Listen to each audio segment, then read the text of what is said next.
আছিস? যাবো এক জায়গায়। এখন কোন যাবি তুই? কি হলো, চাবি কার লাগে না?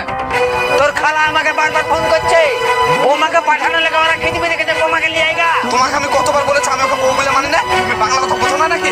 আরে বিহার পর মেয়ে বাপের বাড়ি থাকলে লোকে নিন্দে করবে। লোকে নিন্দা করবে, আমার জীবনটা শেষ করে দেখো নিন্দা করবে বুঝছো? আমি জীবন শেষ করলাম, তুই তো ছোটবেলায় একটি করে মেয়ে রেখে দিয়েছিলি। হ্যাঁ, তখন তো আমার বিবেক কাজ করে না, আবেগ কাজ করছে। এখন আমার বিবেক কাজ করছে, আমি ওকে মেনে নিতে পারবো না। বিয়ে করার সময় তুই নিজের ইচ্ছে বিয়ে করেছিলি, এখন মেনে নিতে পারবো না বললে হবে? ওই ওই তুই বেশি বুঝিস না, তুই আমার জীবনটা একবার শেষ করে দিলি। তুই বেশি বাড়াবাড়ি করলে এক করে ঘর